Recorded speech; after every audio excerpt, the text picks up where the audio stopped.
हमारे ऊपर प्रभु की कृपा है ये हम कैसे पहचाने। ये 8 लक्षण प्रकट होने लगते हैं जिसके ऊपर प्रभु की कृपा होती है। हमारे ऊपर प्रभु की कृपा है ये हम कैसे पहचाने, तो ये 8 लक्षण प्रकट होने लगते हैं जिस पर हरिजू की प्रियाजू की कृपा है। पहला, घोर अपराध करने वाले के प्रति भी दया की भावना, शांति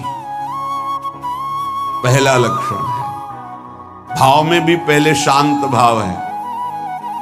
हमारे ऊपर श्री हरिजू की कृपा है, इसकी पहचान ये 8 लक्षण।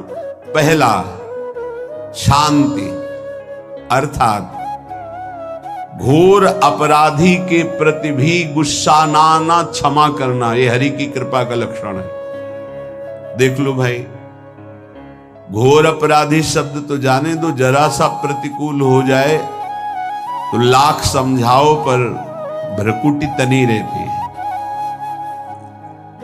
भला ऐसा है? अपराधी पर भी क्षमा का भाव होना, ये हरि कृपा पात्र में ही होगा, अन्य में नहीं। तो अगर अपने हृदय में ऐसा लगे कि ऐसा नहीं है तो हरिजू से प्रार्थना करनी चाहिए कि कृपा करो, मेरे में सामर्थ्य आवे। दूसरा, अनुसूया, वो किसी भी के प्रति कभी भी कोई दोष दर्शन ही नहीं करेगा। दोष कथन, दोष श्रवण की तो बात जाने दो। अनुसूया, दूसरों के गुणों में दोष ढूंढना ये नहीं होता, हरि कृपा पात्र में नहीं होता। ये सब भजन के नाश करने वाले, जैसे पहला अपराधी पर क्रोध कर देना, तो माया ने भेजा इसीलिए था कि तुम्हारे साथ व्यवहार ऐसा करे कि तुम क्रोध करो। क्रोध करोगे तुम्हारी ऊर्जा शक्ति नष्ट हो जाएगी, अध्यात्म में जो चलने की थी। और कहीं तुमने संकल्प कर लिया तो भजन शक्ति नष्ट हो जाएगी। तो अगर भजन बल है तो गया, जरूर उसको दंड मिलेगा, पक्का मिलेगा, 100% मिलेगा, लेकिन आप खाली हो गए। ना भजन करने की वृत्ति रहेगी और ना भजन रहेगा, दोनों बात।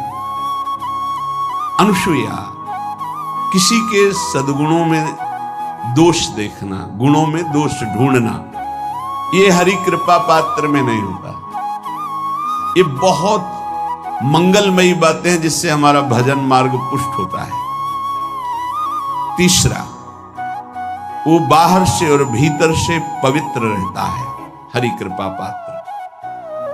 शौचाचार का ज्ञान होना चाहिए, वस्त्र आपके पवित्र होने चाहिए, ये बाहरी जल रज आदि के द्वारा बाहरी पवित्रता। और निष्कपटता, निश्चलता, सत्य भाव, ये अंदर की पवित्रता है। अगर कपट है, छल है, असत्य है तो हृदय मलिन रहता है। भीतर और बाहर से पवित्र रहना, इसमें खास बात क्या है? भीतर और बाहर से पवित्र रहने में, भीतर और बाहर से सदैव पवित्र कौन रह सकता है? तो बोले जो पुंडरीकाक्ष भगवान श्री हरि का प्रियाजू का स्मरण करता रहता है, शवायाभ्यंतर शुचि, वो बाह्य और अभ्यंतर दोनों से पावन रहता है। तीसरी जो कृपा का लक्षण है, अर्थात वो सदैव भगवत चिंतन परायण, शौचाचार का पालन करने वाला, बाहर और भीतर से हरि कृपा पात्र पवित्र रहता है। चौथा, ऐसे कार्यों का अनुष्ठान न करे जिनमें हमारा भजन छूटता है, जिनमें सत्य छूटता है, जिनमें भगवत भाव छूटता है। जैसे आपके ऊपर कृपा हुई, आप भगवत मार्ग में चल रहे हैं, अब आप ऐसे सांसारिक कार्यों का अनुष्ठान कर रहे हैं जिनमें आपकी चित्तवृत्ति बिल्कुल भगवत विमुख हो रही, तो जीवन का लाभ क्या होगा? लाभ तो है भगवत स्मरण सहित। कल एक ने प्रश्न किया कि मैं खाता तो नहीं लेकिन मांस की दुकान में मांस बेचता हूं, होटल आता, क्या उचित है? ये उचित कैसे हो सकता है? तुम और भी तो व्यापार कर सकते हो। जरूरी है धर्म का पालन करने की इच्छा करते हो, धर्म आचरण करते हो, ऐसा नहीं। तो विरत बहुकर्मा, उन कर्मों से हमें विरत रहना है जो हमारे धर्म के विरुद्ध है, जो भजन के विरुद्ध है। हरि कृपा पात्र ऐसे कर्मों का अनुष्ठान कर ही नहीं सकता। अपने भजन का फल देखना भगवत कृपा पात्र की, सबको प्रदान कर देना। हिम्मत है? अपने भजन, इतनी मेहनत से किया हुआ भजन, भजन होने के बाद, हे प्रभु इस भजन का फल हो, सर्वे भवन्तु सुखिना सर्वे सन्तु निरामया। यहां तो कहते महाराज एक माला रोज आपके लिए करता हूं कि आपकी बीमारी ठीक रहे, तो शेष किसके लिए करते हो प्रभु? शेष क्या? अगर इष्ट और गुरु के लिए तुम्हारा है कि एक माला करते तो फिर इतनी माला करते तो हमें क्या होगा? सब आपको दे देंगे तो हमें क्या होगा? तभी भजन का रहस्य ले जाना। छठवां,